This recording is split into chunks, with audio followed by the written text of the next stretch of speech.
Take that. Hey, welcome into our Feldco Bears Recap Live with Tom Waddle and Olin Kreutz. I'm David Kaplan. All right, gentlemen, I was in Kansas City. It's an amazing scene. Holy cow, best tailgate scene in the National Football League, probably, bar none. But let's get into that with our Four Seasons heating, air conditioning, plumbing, and electric game recap. Let's get right to it. Olin, going into this game, did you give the Bears any chance of keeping it close, or you're not shocked at all what happened?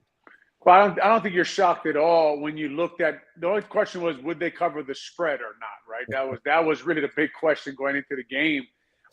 They were – like the mismatches were everywhere, right, Tom? It was in the coaching staff. It was on the football team.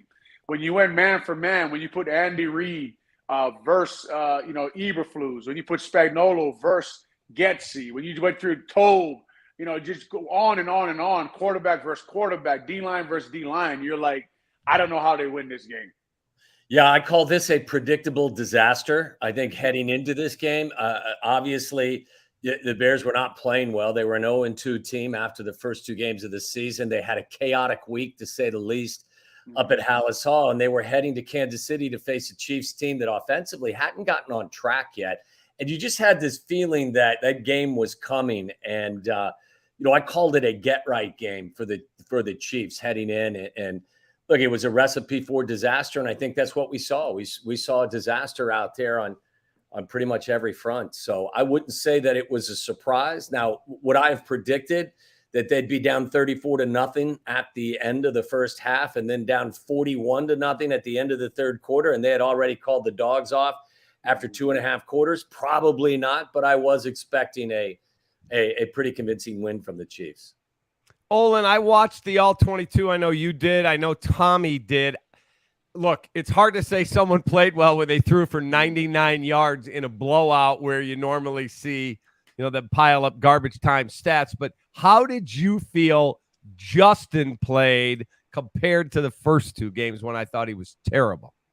Not good. Not good. He's not playing very good football right now, right? And I've heard we talked about earlier last week on this podcast, like when I watch offensive linemen, I'm an offensive lineman apologist. By that, I mean, I can find a reason for why an O-lineman missed a block. And a lot of times when you get these quarterbacks to review the film, they can find all kind of reasons why Justin Fields is playing bad. The biggest problem for me, guys, is that he is not a multiplier. He's not making his teammates better. I was worried, guys, on what people are calling a really good play. Remember that first play, he checked the max protection nickel. 7-man protection, he moved Cole Kmet in. I was worried on that play because I'll tell you right now, he's not supposed to roll out there. And when you roll out there, you cause a holding by your tight end, which your tight end is holding because he expects you in the pocket. If you make your tight end hold in the end zone, that is a safety. And I was like, he is not supposed to roll out right here. Now, why Luke Getsy didn't run sprint, why he kept him in the pocket, that's a whole nother conversation. But from that moment, which is what a lot of guys are pointing to as he's played good football, from that moment I said he's not seeing the field. Yeah, I think that's been a struggle for him all season long. I actually thought there were more difficult moments in week 1 and week 2. I thought, at least in the first half of this game, I thought that while Justin isn't their biggest problem, as Olin said, I don't think he's providing enough solutions. And the interception is again one of those plays where I don't know what he's looking at. You have a stick route from your tight end that is wide open. If you want to hit that, if you want to go with the in route that Claypool is running, just lead him. You just have to hit him in the second window. You go first window, second window, third window, and depending on how the defense is dropping, you decide which window you're going to try to throw the ball into. So I think every time he sees the middle of the field and there's a little bit of clutter, it confuses him, or he's just not really comfortable with what to do with the football. So I thought that play was obviously the low light of the first half. But I look at the film and I got to be honest, guys aren't winning one-on-one routes. Nobody's open. I give the Chiefs defense a lot of credit. I don't know how you felt, Olin. I thought this is probably Spag's best defensive crew he's had in a long time. A lot of speed, a lot of athleticism, a lot of playmakers over there. I was down on the fact that once you find yourself in a scenario where your guys are too sticky, whether it's Kmet or it's Claypool, And DJ Moore really didn't have one of those days where he distinguished himself as well. But if you find yourself in, whether it's two-man, man underneath with guys over the top, or you find yourself in just cover one straight man, and you're not winning individual routes, the coordinator then has to decide, look, I've got to make an adjustment. If you guys can't get open on your own, look, take it from me, from example. Like, I needed help. Like, if I had guys, I would break the huddle. And if I saw zone defense, I was happy as shit because I knew I'd find a zone out there and I'd find a hole and I'd find a way to make a play. If I came out of the huddle and someone was up in my grill and playing man with bump and run, I was depressed from the moment that I broke the huddle to the time we snapped the ball. I think if you find yourself in a situation where your receivers are struggling to beat one-on-one coverage, you got to help them, bunch them, pick, rub, do whatever you have to do, run some combo routes. Look at what the Chiefs do. Like and I get it. They're the world champs and Patrick Mahomes is the best on the planet, but their game plan is adjusted to kind of what they're seeing from the defense. And I thought that the Bears didn't make any adjustments with their game plan, especially when our guys weren't winning any of those one-on-one battles. So I thought as the game evolved in the second half and they were chasing, there were some things that you could be, nitpick with. But I thought that this was one of those team, everyone shares everyone shares the blame on this one. Olin, Tommy and I we were together last night. We were both talking. I'm not saying DJ Moore isn't trying. I'm not saying that. It just looks to me like he's so frustrated that he's not playing top speed, like all out. Justin makes a good throw. He drops. It just doesn't look like he's all there mentally because he's beaten down already. Is that a fair statement? Well, like he doesn't expect the ball, right? He doesn't expect the ball to be put where it was put. And like you're saying, that throw, that was a very good throw. But here's something I thought about when I was watching the film, to Tom's point. I wonder what you guys think about this. I was watching the Dolphins, obviously, versus Denver on their 70-point performance. And I was thinking the same thing, man. Like, they're hiding Tyreek Hill and they're moving all around. They got motions and it looks amazing. And I thought about, okay, when Chris Jones beat Darnell Wright for the sack, like, why wouldn't you have help there? And they move Chris Jones all over the place. So you have to guess where he is. The quarterback has to handle all of that. Yeah. You see what I'm saying? He has to motion those guys when it's time to motion. He has to arrange all of these things for it to actually happen. When Chris Jones moves, and Chris Jones is running on Darnell Wright because they did slide line left, he was playing over Cody Whitehair early in the game. So Getsy's on the sideline trying to guess where he is, right? So now he's out there at left end over Darnell Wright. Guess who has to recognize that and move the protection? Justin Fields, right? But Getsy takes the blame for it because why didn't you help Darnell Wright? Now, I'm asking myself, gosh, why wouldn't they have all these motions? Why wouldn't they move DJ Moore around? Why wouldn't they hide him and motion him right? Because guess who has to handle that?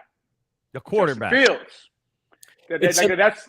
That's my question to you guys. Do you think they don't have all that because of what Justin said last week?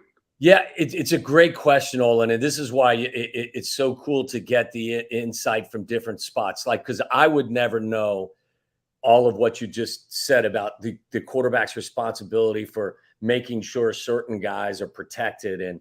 And so I can look at the field and I look at it from, a down the field look, and you look at it from a line of scrimmage. And I can say, look, I don't think Justin played really poorly at all, especially in the first half, because nobody was open. It wasn't a situation where he was patting the ball for 5 seconds and just holding it and wouldn't get it out. I looked and saw down the field, and receivers aren't winning one-on-ones. But like you said, it's also the responsibility of the quarterback to make sure that what's going on up front is the right thing. And maybe that is part of the plan is that getting guys in motion and setting them and helping them out and helping not just in protection, but to help free people up in routes. That's why that position is the most difficult position in all of sports. That's a hard position. It's why the guys, especially in this town. Yes. And it's why the guys who do it exceptionally well make $250 million. Is it hard in this town because we haven't had one? Or it's hard in this town because fans are unrealistic, because it's the Bears, it's Chicago? Why is it so hard in this town, in that freaking little suburb up in Wisconsin? They might have gotten a third one. Now, I'm not saying he'll be Favre or Rodgers, but freaking Jordan Love looks like he belongs. Yeah, now we're talking almost psychology, right? Because it's like, okay, like when I played here for 13 years, right? You walk on the field, Dan Pompei is standing there. Guess what? Hall of Fame. Tom Waddle's on air. ESPN is huge in Chicago, right? Doug Buffone is screaming after games. Brad Biggs. I mean, these are like national names, national guys. I show up to New Orleans. They're serving beer on the fence. There's one reporter there, right? Like, no one even knows what you're doing half the time, right? Here, like, if you get beat in one-on-one pass rush, guys, there's 9 guys reporting on it. It's all over Twitter. You guys know better than I do. All the national guys cover the Bears. Why? Because you get likes. Yeah. The Bears fans love the Bears, and you are under a microscope, and especially the quarterback position, and people are hard on you, and people are hard on the Chicago Bears, but that's why it's worth playing here. That's why you want to tell this quarterback, Justin, man, just keep getting better, gets it. Give him what – you don't have to do it all the time, but, like, why not give him inside zone read for a whole game? I mean, get him going. And even if he gets going in 3 weeks, we got to get his confidence back somehow. I mean, the guy on the podium looks like a shell of himself. Yeah. Okay. Yeah, there's no doubt. I think when it comes to the quarterback issue, I don't think there's any real easy answer. As Olin says, I mean, it's tough. There's a lot of scrutiny. There are a lot of cameras. There's a lot of people watching. There's a lot of criticism. There's a lot of critiquing. But I think that in all professional sports, regardless of the sport, there's 2 elements that are really important. There's identifying talent and there's developing talent. And I got to be honest with you, over the course of time in this town, for whatever reason, I don't think that the powers and, the people in charge have done either very well over the course of the last several decades. Okay, so Fuzz23 just put in a message, says, we have trusted our quarterback development to people who haven't developed a quarterback. Well, Patrick, now again, Lord knows I was hard on Matt Nagy. I mean, Lord knows. But Patrick Mahomes would say to you, that dude's my guy. That's the guy that helped me develop. Now, he's Patrick Mahomes. He's a great football player. So do we just hire incompetent people, or we draft the wrong guy? Obviously, with Mitch, we did. Like, why is it that we can't get it right ever? Look, I would say first and foremost, I think if you're pointing the finger solely at the people developing talent, I don't think you're acknowledging some of the deficiencies that this quarterback and the previous quarterback and the quarterback before that had. I think it's part of it for sure. I think development is crucial. You have to put guys in position to take advantage of what they do well. But at the end of the day, this isn't high school football. In high school football, you may be able to cut the field in half and roll out and do stuff like that for an entire 3 hours. But at the end of the day in the NFL, defenses get wise to that. And it's really hard to get to top of the mountain when you are really limiting what you're doing. Now, it's a sugar high. It's a good fix for a short period of time to get your quarterback some confidence. And then you go back and reinstall a broader game plan. But if you're not acknowledging the deficiencies of a quarterback in a really basic scenario at times, then I think your head is in the sand for sure. Again, I agree with Olin. I think you have to focus, especially at this moment, you have to focus on trying to get his mind right and get him some confidence. But at the same time, like I keep hearing it, and maybe I hate to be repetitive, and I'm sure I said it last week, but I'm going to go back to doing what I did last year. Well, there were some great moments. There were some outstanding You runs. won 3 games. Yeah, and you threw for 140 yards a game. Like the goal coming into this season was to be better throwing the ball. So like you got to add on. You got to take what you did well and then add to it. Olin? Yeah, and like Tom knows, man, like in the NFL, we talked about this before, but they're going to take away what you're good at. Like, I don't care who you are. I don't care how good you think you are. Like they will take away what you're good at. And if you can't turn the film on, adjust and get better and work on your weaknesses and admit to them and say, I got to get a little better here, then you are in trouble, man. And as far as like the quarterbacks, developing the quarterbacks, that's why I was saying going into this year, like, how can you stick this quarterback behind what you have right now? Like, how can you evaluate Justin Fields? Darnell Wright, I see why they took him. Like, I know why you took him, but he is 3 years away. He is 3 years away from being dominant. Like, how are you going to put this O-line out there? Tevin Jenkins never stayed healthy the whole year. Braxton Jones can be all right, but he's two years away from being a dominant football player. You don't have really DJ Moore is good, but is he Tyreek Hill? Right? That's why we were saying, Cap, when we worked on a show together, what's the first guy I said I would sign? Teron Armstead. Yep. I signed Teron Armstead, put him at left tackle, and shut the lights. Oh, only let's play every game. Give me 10 or 12, big guy. Give me 10 or 12, and I got the top 3 left tackle in the NFL. They have not fixed around Justin Fields. Justin Fields has not taken a step, and now you're watching, as Tom said so eloquently, a disaster. So when you look at that game, I'm in Kansas City, and I'm used to, take that and having fun with it. People were literally coming up to my wife and I. We're in our Bears gear, and I didn't know these people. They didn't know me. Oh, man, we feel so bad for you. It was literally like a little pat on the head, patronizing, because that's how embarrassed it was for Bears fans. And there were thousands of them there. It's amazing. Mm-hmm. It affects all of us, right? I wouldn't sit well with you, Olin, would it? No. It affects all of us, man. Yeah. People keep asking me what's wrong with the Bears, right?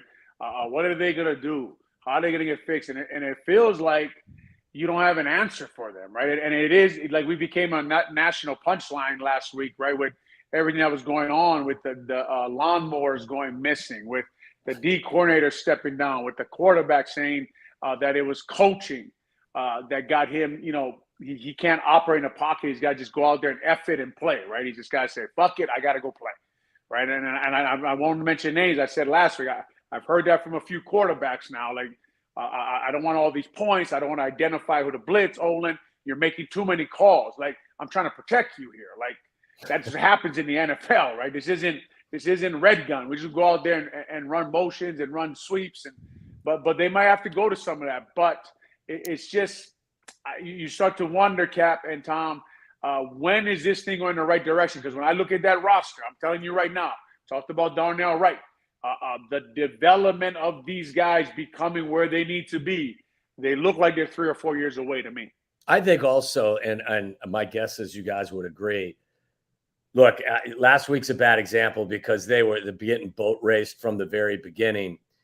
But at this point, I think they'd be better off focusing more on the run and just stick with it. I mean, there are going to be opportunities. I was looking at it today. I don't think there's been a game in the first 3 games where any of the running backs have more than 9 carries. I just don't know, how you break a sweat, you get yourself into a game without getting the ball more than that for a team that is better running it than they are throwing it. And when you have 3 backup linemen, I mean, Olin, you tell me, are you better off with a group that's inexperienced? Go forward. Don't go backwards. I mean, give them an opportunity to put their hand in the ground and come out. And even if it's not working right away, just stick with it.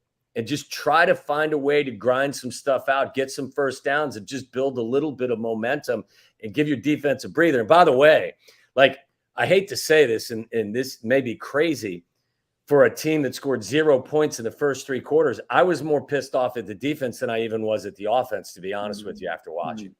Were because you? Because the defense was terrible. Yeah, they're bad. And they have been all year, and they have injuries in the secondary, which are supposed to be their strength, right? And I will continue to say, I don't know what is going on with Brisker, but every time he hits somebody hard, he's recovering from the hit. So they got to find some way to get him healthy. And then Tremaine Edmonds seems to me like he's struggling a little bit there in pass coverage. But, hey, in the NFL, no man's an island, man. Like, you need good players around you to play at a high level. I don't care how good you are. They look like they have some mental mistakes out there in zone. Tom will know better than me, but one of the, when Kelsey came free on the sideline right here, we're looking at it. That's Tyreek Stevenson, that's Tremaine Edmonds, and that's TJ Edwards, I think, or Brisker. Those are 3 guys that shouldn't have a mental mistake. And someone had a mental mistake out there. The defense gets no pass rush. They had to play a light box, obviously, against Mahomes. You can't stack and blitz him or he'll just kill you all day long. So they had no answers going into that game. Obviously, they just didn't match up talent-wise. I think also real quick, Cap, I think the goal is at times you have to make people uncomfortable because it's what got me off my game most, as I told you earlier. You have to make people uncomfortable. And if you can't get the quarterback off his spot, you can't make him uncomfortable. Make the receivers uncomfortable. Get a hand on him. Don't give them all these free releases. At least make them work a little harder than you're making them work right now. And there's no aggression. And if I'm Matt Eberflus right now, there is a storm brewing, and there's already talk, serious talk about, he's not going to be able to hang on to his job. He's now calling the defensive plays. I understand that he is, he's a cover 2, Tampa 2 guy, but I'd go down swinging. I'd be much more aggressive. I'd be asking all of my guys, all 11 defenders, to be more aggressive in what they're doing.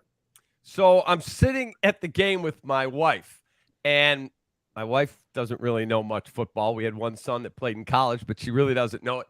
And she's talking to me and the people we're with, and she said, could somebody cover 87? Because I know he's getting the ball on this play. And right over the middle, wide ass open. On the sideline, we saw that. Look at this one. Wide ass open. And then when it became obvious that Taylor Swift was in the stadium, my wife literally said, bet Travis Kelce to score a touchdown. There is no way with her in the building that he's not going to get every chance to score. And of course, Patrick Mahomes says, oh yeah, I had a lot of pressure on me. I had to get him a touchdown. Like, oh my God. I mean, we were the laughing stock there, Olin. Yeah, we were. And we talked about that, right? And the funny thing about Travis Kelce being open is, they were in zone. Like they weren't, man. Yeah, they weren't bringing pressure. I don't know how he got dropped in the zone like that. And look, like you guys know, I have 4 daughters, so I heard about 1 million times that Taylor Swift was in the stadium, and I said, guys, I know. Like, I see her up there in the box. They're showing her every 5 seconds, and it's just again, man. Like right now at Hallis Hall, when it rains, it pours, and to me, guys, like you have to make the point if you're there. Like a day that happened to an organization that happened Monday, you can't call that a fluke. To me, it's like when the Bears played bad and they said they had no energy and no focus. Well, that starts like 2 weeks before that game, right? When everything comes together like that on one day and a building is in chaos, that's going on for 5 or 6 months behind the scenes, right? No one's running that place, right? And no one's paying attention, and no one's setting a standard, and there's no leadership. And that's how a building like that falls apart like that one day. And if they think all this stuff, like a quarterback not getting developed, not having an offensive line for years, having to fire your defensive coordinator, your quarterback talking about your offensive coordinator, if you think that all happens just all of a sudden, that has nothing to do with you in that building, you're completely wrong. Yeah, I also feel like, look, this may be a meatball statement. I played for a coach that, he would erupt at anything in Ditka, and sometimes it worked and sometimes it didn't, but sometimes he knew exactly what buttons to push. I'm not telling you to flip a table, but I'd like to see some emotion and some anger and some disappointment. And it's okay. It's also okay to hold guys accountable for making mistakes. Like, just for example, not to pick on Chase Claypool, because his effort has been noticeably better. I will say that. He hasn't been a difference maker out there. They brought him in to be a difference maker as a player, but initially his effort was being questioned, and his effort has improved.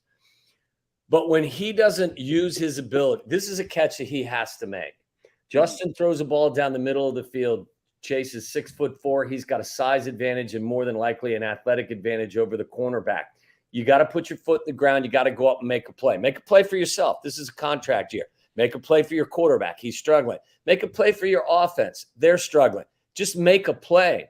And when they ask the coach on Monday or Tuesday, what did you think of this? And on the television copy, Greg Olsen referenced the play and said he thought that Chase Claypool technically short-armed the ball and didn't use proper technique. And when that was brought to Coach Eberflus's attention, he said, well, I wouldn't go there. I would just say he needs to high point the football. What the F is the difference? Just say, Chase has got to use his size and his athletic ability to go up and make a play, and that's a play that he has to make. And whether you want to call it short arming or going up to high point it, that's why we traded the 32nd pick in the draft to bring him in to make those types of plays. And I don't think it's throwing your player under the bus. It's holding your player accountable. Because at the end of the day, you know what everyone in Kansas City is saying? That cornerback made a really good play. No. What we should be saying in Chicago is Chase made a really good play. That's what he's here for. But instead, our coach at the end of the day talking about that play, wants to find a way to talk about it, smooth it out, possibly so he's not offending the player. And I'm like, just be honest. He's a goddamn, adult. Just say that's a play that has to be made. Not picking on you. Make the play. Mm-hmm. And you don't want to lose sight, Cap, of the fact that people keep saying, like, well, what did you expect to happen in Kansas City? And I say you're correct. But they also got blown out by the Packers. And they also got blown out by Tampa Bay. And we have seen now that these two teams are not Kansas City Chiefs type teams, right? So Correct. That's what really you're frustrated about, right? It's not, what did you expect to happen in Kansas City? Well, yeah, I expected them to lose in Kansas City, not get blown out like Tom is saying, not get embarrassed like you're saying. But my problem is they're giving up 38 points to Green Bay, right? Who just scored. I know they had a bunch of guys out, but 18, I think, to beat New Orleans, right? And then they lost in Atlanta, 25-24. Yeah. That's what bugs me. Olin, I'm 100% with you. People ask me, I've said this all week. The loss to Green Bay bugged me more than the loss to Kansas City. I thought that Kansas City was going to boat race them, maybe not 34-0 at the half, but that was a get-right game for KC, and we're just not in their class. The game against the Packers, they came to town with the youngest team in the National Football League and a quarterback that had made one previous start. They came into your building and they bullied you. And that one, this is supposed to be your biggest rival, and that's how it goes. That's the one that has still, I think, to this moment has stayed with me. Feldco Bears Recap Live is brought to you by our great partners at Feldco, Chicago's home renewal experts. And we've got Vienna, Dr. Pepper. Hey, I brought a different flavor tonight. Look at that. A cherry, zero sugar. There you go. That's it. Olin's drinking coffee out of his mug. Tommy's got a scotch. I have a Dr. Pepper Cabernet is what it is. Dr. Pepper Cabernet. All right, we're going to take a quick timeout. I got questions I got to grill these guys on. If you have one, send it on in. You can also find me on Twitter at the Catman. We'll be right back. Mark, a little help here? Oh, keep it down. The noise is making them angry. Whoa. Hey, I'm not a beekeeper, but I can replace these windows fast. Feldco will be here for your home renewal needs. Right now, buy one window and you'll get one free, plus no interest until 2025. And we'll get it done Feldco fast. Buy one window, get one free, and soon. Hurry. Call now. Call 866 for Feldco. Feldco Bears Recap Live is brought to you by Feldco, Chicago's home renewal experts. Call 866-4-FELDCO. 4 Seasons Heating, Air Conditioning, Plumbing, and Electric. For all the right reasons, 4 Seasons. Vienna Beef. Go to viennabeef.com and use code CAP23. That's KAP23 at checkout for 15% off your order today. And Dr. Pepper. Grab an ice-cold, refreshing Dr. Pepper today at a McDonald's near you. All right, time for our Dr. Pepper play of the game. It is the Travis Kelce touchdown that made me a little bit of money. Thank you to my wife. Bet that. You got to bet that. And then Taylor Swift with Mrs. Kelce, the mom, and they're all having a good old time hanging out in the skybox as the Bears, as Tommy put it, are getting boat race. That, again, is our Dr. Pepper play of the game.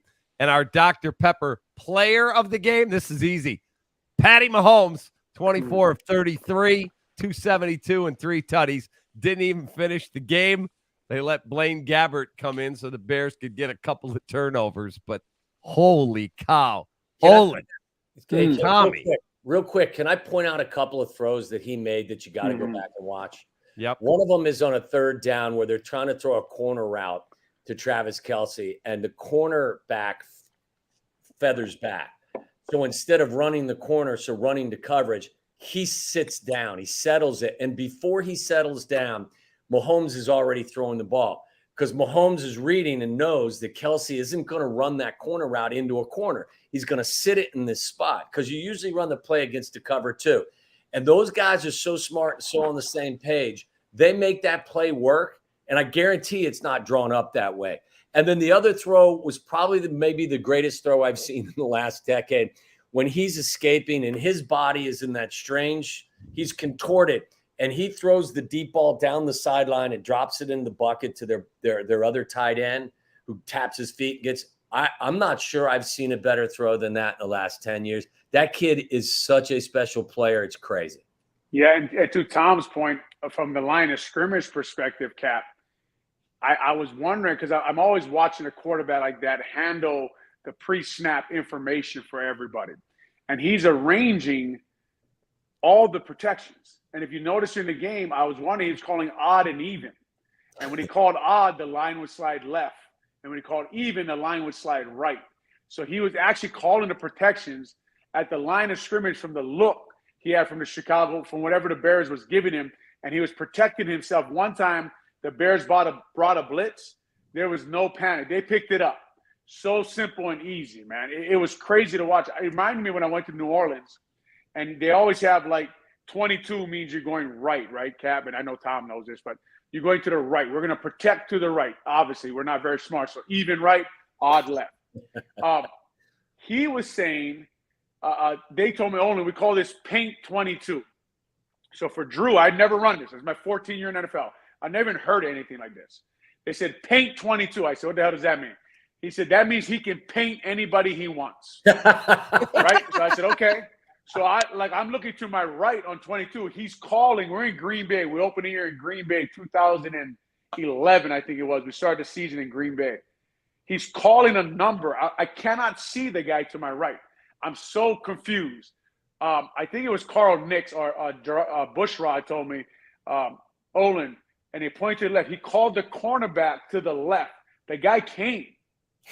Like, it was amazing to me, man. This guy was in total control. And that's what Mahomes reminded me of.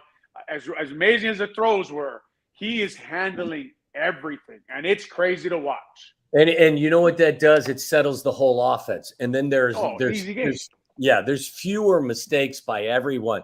And then you're not watching film and asking why this guy's doing this and this guy's doing that, because the quarterback has already told you what you're supposed to be doing as you line up. It's crazy. So, do you guys think there's going to be desperation at some point? I subscribe to a couple really good analytics sites. Both sites have Denver coming in here to win.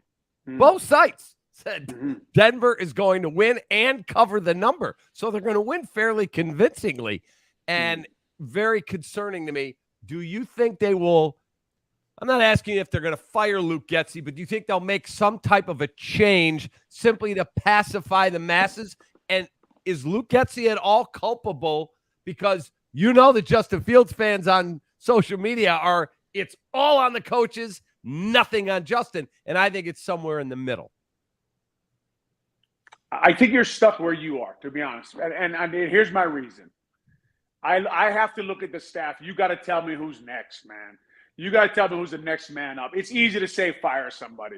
I'm not putting Janocko in charge of my offense, right? If I get Getsy out of that building, you don't have an offensive head coach, right? You don't have a guy who's in that room. We talked about bringing in a Rod Marinelli for Hoke last week to bounce ideas off of. Guys, Spags out-coached Getsy bad, man. He was calling coverage on play-action passes. He was calling blitzes on runs. But Spags, they have a Super Bowl staff there in Kansas City. Spags is one of the best in the league. I'm talking about Spags. I said a defense coordinator for the Chiefs, okay? Take a look at Bears fans. If you're watching this, go to ChicagoBears.com, pull up the team, and take a look at your staff if you get Getsy out of there. And then tell me that's what you want. Yeah, I'm with Olin. I don't know what happens. I don't know how it gets any better if, in fact, as they say, you're rearranging the deck chairs on the Titanic. I mean, I don't know what. That's why, Cap. I also, when everyone talks about getting rid of, everyone wants a little bit of blood right now. What are you going to do if you fire Matt Eberflus? Like, who are you turning the team over to? Like, so I gave you an idea the other day, Olin. I don't know about you guys, but they were trying to fire me on the radio the other night. This is how mad fans are, man. Yeah, they hate the negative. Fire me. Right. So I said to Tommy, there's probably nobody on the staff qualified to be the interim head coach. Okay? Yeah. So I don't have a DC. I got an opening. Alan Williams is out. I'm calling Lovie Smith and asking him to be the interim defensive coordinator. Just, Lovie, whatever amount of money I got to pay you, just come here and be a professional coach for us. And then if I whack Eberflus, I make him the interim coach. You're not getting the long-term job because I know who I'm getting. I'm going after Jim Harbaugh. That's who I'm hiring next year. But I'm bringing Lovie here. Is that a crazy idea? No, anybody who's been a head coach in the Tampa 2 scheme wouldn't be a crazy idea, but how does that fix your offense, right? I mean, I understand. It doesn't. And the defense, I mean, you got to fix both sides of the ball and let Coach Flus go back to just being the head coach, right? Go back to being the head coach. They have to bring some new ideas into that building. I'll be honest, Cap, you know, I don't know. On the office side, we talked about Greg Roman. I was wondering if Urban Meyer's busy. Get somebody in the building for these college-type concepts because you're going to need them to get this kid's confidence back. Because, man, I know what Justin Fields is saying as Tom's point, like, you can't go back to last year. You weren't playing good football. And here's the problem. To Tom's point again, no one told him that, right? No one told him that last year wasn't good. They all believed that they had a good year last year, that they were about to explode, but no one turned the film on. And like I turned the film on, I'm like, with the guys they had, I looked at their roster, I'm like, are they kidding? Like, well, what step do they expect to take this year? Right. Yeah, look, Cap. First of all, why would Lovie want to come into this mess? Because he got run out of town, and he knows the building better than anybody, Cap. He ain't coming back. Right. And at 10-6, Lovie goes, "Oh, you guys want me back now, huh?" I guess 44 takeaways. They had 44 takeaways when they fired Lovie. That's amazing. Amazing. Well, listen, and Lovie would struggle with some of the same things that the coaches, defensive coaches, are struggling with right now up there. There aren't any playmakers. There aren't guys that can make a difference, especially at the line of scrimmage. Okay, so answer. Lovie would say, "Big guy, you got no pass rushers." So answer me this: how culpable is Ryan Poles in this whole thing? All of them. Throw them all in a bag, right? Because the offensive line and defensive line, he brought in guys that, like Dexter. I kept wondering about this Dexter. This Dexter thing drives me nuts. The whole defensive line drives me nuts. I'll tell you why. They have 5 nose guards. Besides Yannick Ngakoue, right? They have 5 nose guards out there for this kind of defense, right? But I was like, okay, I got to look at Chris Jones. I think he was drafted in 2016 out of Mississippi State. They said about the same things they're saying about Dexter. So I'm thinking maybe he'll develop. I haven't found any Chris Jones film yet. I'd love to see him as a rookie, you know, because I want to try to compare the two and see what Poles saw. I don't know. Maybe that's what he saw. But again, how are you going to evaluate Justin Fields when this is the team you surrounded him with? Yeah, and look, we may come to the conclusion that even with a better supporting cast, he still may not be your guy. But you're right; it's not fair. That's what I said at the end of last year. I think anybody on both sides, anybody who thought he was an MVP candidate because of what he did that was so brilliant running with the football, I thought that was a bridge too far. And anybody that wanted to run him out of town because they had the worst passing attack in the league, look, you can't evaluate him when he doesn't have anyone in the offensive huddle really to work with him. So that's why I was adamant about you got to let this entire season play out. Yeah, I don't know. I don't know what they're going to do. I like Ryan's overall approach. I didn't think that this was a team that needed to have Band-Aids applied to it last season. I thought it was necessary to tear them completely down. But the rebuild, you have to ask, I mean, it's fair. I mean, are you bringing in the right guys? You drafted Velus Jones 2 years ago. You had him active on Sunday against Kansas City. He's back there, you know, not returning kickoffs and had 0 offensive snaps. They traded the 32nd pick of the draft for Chase Claypool. You know, Nate Davis, I know he's had some issues that he's had to take care of, but you know, at this point, you haven't gotten any return on that investment. You know, so look, it's early and there's still a lot of young guys. And I think it's way too early to come to any long-term conclusion. But, you know, when you're this bad and it's a dumpster fire the way it is, I think everyone's going to be put under the microscope. So, Olin, what is the most important position on the offensive line other than left tackle for a right-handed throwing quarterback? Is it center? I will always argue. Well, it depends on the quarterback, right? Okay, but Justin. Is a center who can organize everything if the quarterback can't. Okay. It's like your center. You're almost go ahead. I'm sorry. How does Ryan Poles, an offensive line guy, how does he not address the center position and think Cody Whitehair can go play it? He failed with 2 different regimes. Lucas Patrick can't play the position well enough. How does he not address that? Spoiled, right? I mean, I just think he got so used to good quarterbacks there in Kansas City that he thought he could develop them. I mean, that's the only thing I can think about, right? Because as we talked about earlier, he let the top 2 centers in each draft go, and he took cornerbacks, right? And just decided to let that position go to Lucas Patrick. And, you know, I give Lucas a little bit of credit. He was playing like a prick last week, and I love that. And he was getting after guys, had Chris Jones punch him in the face. The ref didn't throw the flag for whatever reason, but he was trying to get after it. He did play a little better football last week, I thought. But like I said, man, I don't know if it's as important as a position is. Now, if you get one of these premier left tackles, I'm going to be honest with you. Those guys are like quarterbacks. You don't find them all over the place, right? There's not a lot of premier left tackles out there in the world. These guys are born. Anybody who tells you they made them, they're lying to you. These guys are born 6'7", 330, and they're athletes. So when you find one of those guys, you keep them, you pay them a ton of money. Trent Williams, whatever happened in Washington, and he ends up in San Francisco. Look, like Kyle Shanahan, we'll all agree, really good play caller, right?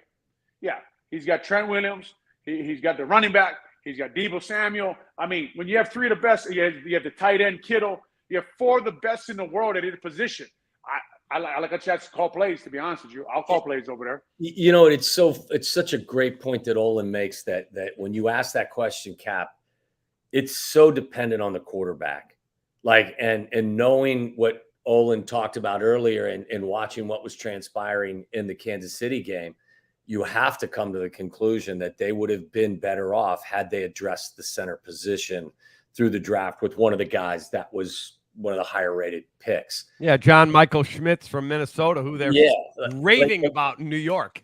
Think about it. Like, I don't know who it is now. I think it's a newer guy, isn't it? Olin, that's playing center at Kansas City. And not only do you not only do you have a quarterback that can do it all by himself, you also got a center that if he had to, he can probably do it all by himself as well. So you're right. Depending on what your quarterback is capable of doing and what you're willing to put on his shoulders in terms of responsibility, I think that I've always felt too that, and maybe I'm wrong, I always felt, especially young quarterbacks that did have a little bit of confidence issues, that the pressure that comes from in front of their face bothers them much more than the pressure that comes from the edge. I just always felt that probably was something that you wanted to secure the pocket from the interior more with him than maybe even on the edges. But look, they get their hands full right now. Yeah, I'd like to know last week what those open formation zone reads average and why they didn't run them. Yeah. Right. I'd like to know what the average was on that and why didn't we build a whole game plan off of just that one play, right? And make them stop it. Make them stop that play. Give him an RPO, give him a throw, give him a play action pass off of that. It just seemed like we'd run one of those, it'd be in 2nd and 3, and then we're running I formation play action, which we haven't run out of I formation yet. So I just was a little confused last week. I thought Getsy did have a bad week. I thought he's had a couple of bad weeks in a row here. But like Justin Fields, here is a young coordinator who all of a sudden put everything he was on film last year. So these coordinators now have everything they need on you. And they know all your tendencies, okay, 2nd and 8, because like Tom knows, passing the ball is like running the ball, right? It's all concepts, right? So you always run the same concept no matter what formation you're on. If Getsy keeps going back to these same concepts, you're going to get outguessed. So he has to get better, and Justin Fields, and I know this isn't a popular opinion, but they have to do it together. It's funny, too, because there are several plays, and I think you highlighted them, too, Olin, where because Justin is such a threat, the guy on the end of the line is staying home. It's creating creases. So keep running the ball. Keep putting it in the belly, whether it's Roshan Johnson or it's Khalil Herbert.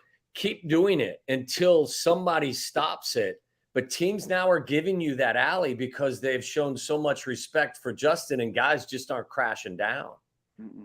Dr. Pepper is an American original, just like our Chicago Bears. Pleasing taste buds since 1885. Dr. Pepper is a unique combination of 23 flavors. I've got the zero sugar cherry here tonight. A winning formula that football fans love. Grab an ice cold, refreshing Dr. Pepper today at a McDonald's near you. Now, time for our Eye on the Opponent, brought to you by our great partners at Vienna. As we look ahead to the Denver Broncos, I'm happy to announce my partnership this year with Vienna Beef. Great taste and flavor since 1893, celebrating their 130th anniversary. Look for one of my favorite kits, the Chicago-style hot dog kit. Perfect for any tailgate, any game day. Go to viennabeef.com. Use code CAP23 at checkout. Get 15% off your order today. Okay, Jerry Jeudy is a beast. He's a really good football player, Olin. Denver gave up 70 freaking points. 70. And all of a sudden, they're coming into Chicago a 3.5-point favorite. That is the ultimate sign of disrespect, guys. Sean Payton's got to have his guys foaming at the mouth, right? You played for him. I did. Sean's a great coach, man. I have the utmost respect for him. The way he runs his offense, the way he has attention to detail, the walkthroughs we had was something I never seen until I got there. I think Sean does a nice job. I think he's got his handfuls there, though, in Denver to get them moving back on the right track.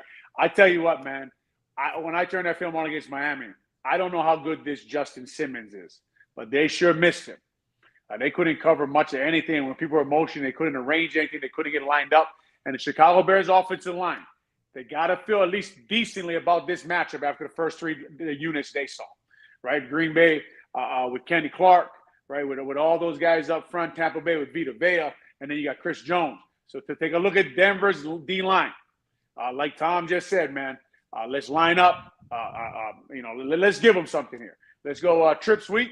Let's put Darnell Wright and Mercedes Lewis next to each other, and let's run zone read right off of that backside there. And let's see if they can handle our big guys up front, because the D-line, Randy Gregory, good pass rusher, but this D-line doesn't have that boogeyman in the middle, the guy at night. Tom probably played against cornerbacks like this. I played against D-linemen like this. You don't sleep as much when you play against Vita Vea and Chris Jones. I don't see that on Denver's defensive line, to be honest. Yeah, something's got to give here, okay? Because this is a Bears team that's averaging 250 yards and 15.7 points per game, going up against the Broncos defense that's allowing 458, 41 points a game, and giving up 281 passing yards. If you can't find a way to get your team on track against this defense, then we will be at rock bottom at the end of next Sunday when that game is over. You've got to find a way to get your offense on track against this crew. You got to find a way to build some confidence against this defense. They do have some playmakers, so you're not just going to come out there and steamroll them because you're just not that talented, but there should be some plays out there. And let's just keep it simple. Do your job better, everybody. Let's go into this game and ask guys to have zero mental mistakes. Let's have as few physical mistakes as humanly possible, but be better at your job on Sunday against a team that you should definitely be able to compete with. So where do the Bears, have an advantage? You mentioned, Olin, there's no boogeyman in the middle of their defensive line for Denver. Is there an area that you think? Who's kicking? Who's the kicker for the Broncos? Yeah. Cairo Santos. Right. I mean, my first thought would be Cairo Santos, because we were talking about this today, talking about people. Can you imagine anyone pointing a finger at anyone? I said, there's only one SOB in that building that should point a finger at anyone. That's the kicker, because he's perfect so far. And I don't think the kicker should be pointing a finger at anybody. Cap, I was going to ask you to talk about the Bears the rest of the year for time and a half, to be honest, because I'm trying to find an advantage for them. I would just say this. They do match up better against this football team. Now, look, I just talked about the Chicago Bears looking at the Broncos defense and maybe taking a little bit of an exhale and said, okay, we match up a little better this week. Well, the Broncos offensive line and their whole offense is looking at the Bears defense, and they match up pretty well, especially with the injuries the Bears have in the secondary. The Broncos offense, I'm sure Sean Payton is saying, we're going to go there. We're going to establish the run. We're going to get our play action pass going. Like you mentioned, Cap, I was in Sean Payton's office for half a year, and if he can set his play action game up, you're in trouble. You're in trouble because he's got a nice play action package. They got Jerry Jeudy. They got Cortland Sutton. They got the kid they drafted this year, also Mims. They are talented on that side of the ball. But the matchup is better. I wouldn't say they're better anywhere than these guys, to be honest. I think also you look at the situation, you say, okay, this team got beat 70-20, and this team over here got beat 41-10. Which team do you have based on the coach and the quarterback? Which team do you have more confidence in with regard to getting themselves straight? Denver, because it's Sean Payton and Russell Wilson. Both of them have Super Bowl rings. So, look, I'm not telling you that the Bears can't win this game, but I'm telling you that I would be very shocked if you didn't see a significantly better effort out of the Denver Broncos this week based on the resume and the intelligence of their head coach and their quarterback. And I think the quarterback can still play. There's been a lot made about this relationship, but look, Russell Wilson can still put it on you. You know, he may not be the player he was in Seattle from 2 or 3 years ago, but I don't think he's cooked just yet. So I'd be careful writing him off in this game. You think Sean wanted to fight Mike McDaniel? Oh my God. I think he wanted to fight his own team. I tell you what, though, I watched Mike McDaniel's team play on film, and that offense is detail-oriented. He must coach them up. Tom was talking earlier about you got to be honest with guys. You got to tell guys when they're not doing something right. When I watch that offense play and their attention to details, Mike McDaniel, for whatever you think he is doing his interviews and the way he looks, he must be coaching these guys up when they're on that practice field. You know what's funny too, Olin, is like they are as talented in that offensive huddle as anyone in the league. And yet he still does a brilliant job helping them get open with motion and stacks and just, I mean, it's been fun to watch. There's no doubt. It's been fun to watch that Dolphins team do what they do. And Cap, they're bought in too. Like they hide Tyreek Hill as like a tight end, and he's like fully squatted down behind the tackle. Like he's having fun with it. You know, so that's how you know a team is fully bought into what they're doing. Again, Tua from my high school, but they surrounded him with talent, man. Got him a left tackle. They got a first-round right tackle. They got a former first-round left tackle for the Patriots playing left guard. They got a second-rounder at right guard. They got Tyreek Hill. They got – I mean, again, they took their quarterback and said, look, we'll give you all these guys. Looking at – and, again, I didn't play for Sean Payton. I got to think – you guys played here on some less than stellar teams, and you played on some good teams. Did you ever have a game where you got the shit beat out of you so bad that the next week it actually fueled you guys, or did it make you worse? Wow, I think I was part of the crew back in '89. I wasn't playing at the time. I think it was '89. I was on the practice squad getting my ass kicked by my teammates at that point. But I believe it was the year where Ditka said we won't win another game, and he was right. We didn't win another game. So no, we didn't turn it around in that instance for sure. You know, it's funny because yes, I think we talked about last week. We're in San Fran in 2003. We lost 49-7. We won our first game where the Bears are right now. 3 or 4 weeks later, we still weren't a very good football team. The Bears just aren't a very good football team. So I don't know. I don't know with these two teams when you watch their film. Denver is more talented. Vegas is smart, right? They know who has more talent. They know who has the better coaches. It's not a shock to me when I take out the Dolphins game last week. They were in Miami with the Heat.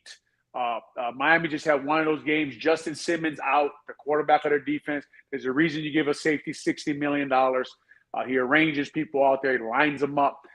They were outmatched. They couldn't figure things out. Sometimes you have games like that, but if you just take that game out, take 2 0-3 teams and match them up, you say Denver's favored.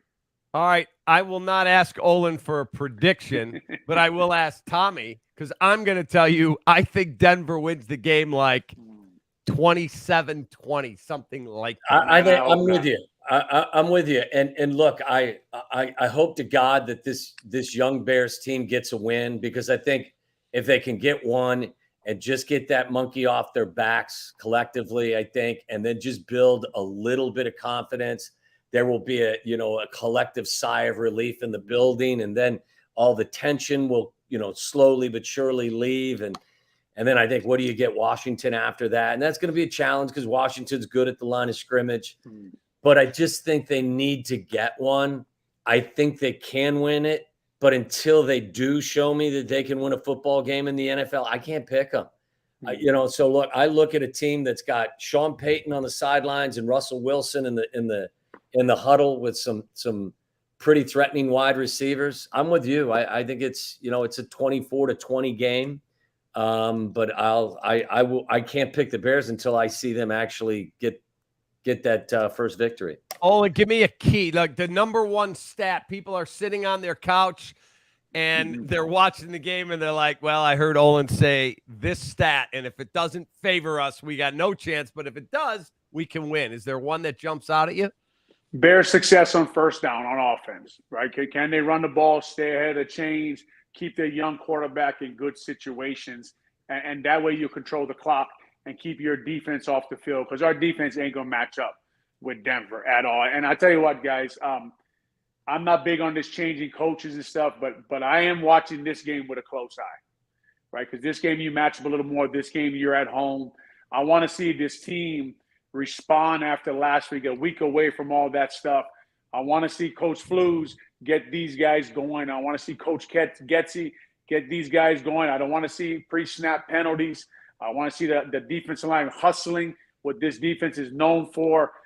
Really watching this game, because, look, if they come on this and they look uninterested, then they got to ask some serious questions at Hallis Hall. So if I told you they got boat raced again, not 41-10, but they're not in the game. Oh, my God, they're not. Could we see a coaching change? They've never done that in the history of the franchise. If I'm Kevin Warren, I'm considering it. I'm considering it after if they come out and look, because you got to be a smart football guy too, and you got to say, look, we don't match up in the secondary with all our injuries against these wide receivers. You got to take a look at the film and take a look at the effort, and our guys making mental mistakes, and are they hustling to the ball, and they're playing good football, and they look interested. I got to feel, if I'm Kevin Warren, I'm on the field pregame, man. I'm feeling the energy. I'm in the locker room. I'm paying attention. I'm in the locker room. I'm listening to the speech. I'm looking at everybody's eyes while Coach Flus is talking to them. And I'm trying to get a feel for that room. Because if he lost that team, I got to figure some things out. Yeah, I don't think it comes down to the loss, Cap. I think it comes down, as Olin says, to how you would lose and how you would actually carry yourself. Look, if you lose 17-14 and you take care of the football and you're doing some better things, and they go on a last-minute drive and they beat you at the end on a field goal, then that's different than getting beaten 24-10 and you committed 15 penalties and you turned it over and guys are walking around and you're not seeing the effort. And I think how they would lose potentially would be a determining factor on whether or not change would happen. All right, last question. I'll let you guys go after this. Again, you're listening to Feldco Bears Recap live with Olin Kreutz, Tom Waddle. I'm David Kaplan. Okay, Eberflus said the other day when he was talking to my guy Hoodie when he was on with us, we're close. He doubled down and said that to the media again. We're close. Justin was asked the question on Sunday. He goes, we got a long way to go. So today, the great Courtney Cronin said, Justin, you said the other day you had a long way to go. Coach Eberflus said, we're close. So my question to you is, which is it? And Justin said, I didn't mean it the way it came out. Like, he completely backed off. So are they close? No. Close to what? Right. Close to what? I didn't see it. I don't see how they're close. I tell you what, they're pretty close to Thursday. I know that. That's about it, right? They're pretty close to Thursday. Yeah. Wow. They're not. No. I mean, look, I can watch the film and say, okay, that run game looks like it's close to popping 1 or 2 against Kansas City, right? I'm sure that's what Coach Flus is talking about. He can't think his pass rush is close. So I don't know. Jalen Johnson played a couple good balls last week. He was tough in the first quarter. He didn't even practice today. Yeah, I know. And then that, I just, that's just information I don't need right now in my life. You know what I mean? Oh boy. I don't need that kind of bad information about the Bears right now. I don't think they're close. I mean, look, until I'm proven proven differently, I don't think they're close. I think there's too much of a gap in talent with the other teams in the league right now. I don't see a team that's playing with any confidence. Right now, I don't think they're close to anything. Guys, have a great rest of your week. Again, we're back on Tuesday, our regular Tuesday time next week from 8 to 9, and we'll review Bears, Broncos, get you set for a quick turnaround, I think, with Thursday night football. So with Washington. Have a great week. Olin, Tommy, appreciate you guys greatly. Be well. Thank you, guys. Thank you to everybody for watching. Thank you, Feldco, Bears Recap Live. Thank you, Dr. Pepper. 4 seasons for all the right reasons, 4 seasons. And VienaBeef.com. For Olin and for Tommy, I'm Cap. Take that.